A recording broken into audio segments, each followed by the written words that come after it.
Salamat sa Diyos at nakadalo ako ng gawain ng Sandya. Kasi nung anong gabi ba yun? Parang Tuesday or Monday ng gabi. Nabangungot ako. Nabangungot talaga ako. Natulog ako, nakaside ako hindi ko naman na maigalaw yung katawan ko. May nakita kasi akong, sa quiz may nakita akong anino. Akala ko si nanay. Sabi ko, nay!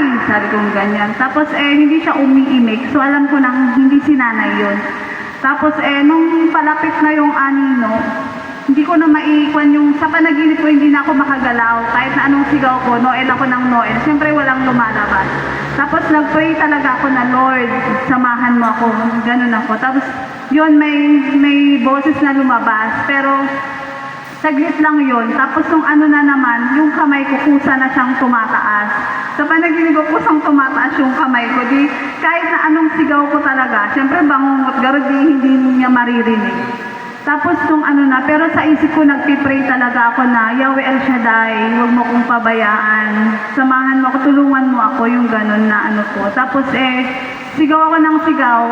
Bigla na lang yung sa pagpikit ko, doon sa panaginip ko, hinawakan ni Noel yung kamay ko. Tapos nagpray kami ng, Yahweh El Shaddai, tulungan mo kami. Samahan mo kami. Yung ganun yung prayer namin. Tapos pagkatapos ko nung prayer na yun, nagising ako.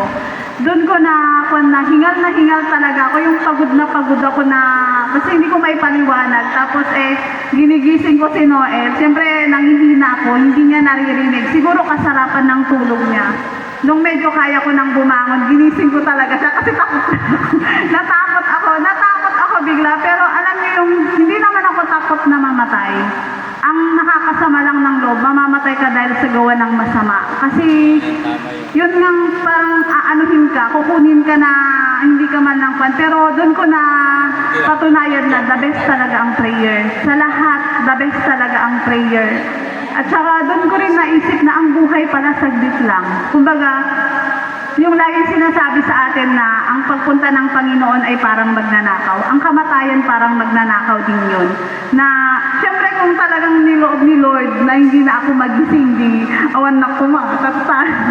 Pero sabi ko nga na ganyan na, napakabuti mo Lord sa akin, sa aming family na yung time na yun, yung gabi na yun, pwedeng-pwede na pwedeng-pwede nang mawala ako. Ngunit hindi mo ako pinabayaan, hindi mo hinayaan na yung gawa ng masama magtagumpay kasi tulog na kasi ako, di wala akong kalaban-laban kumbaga.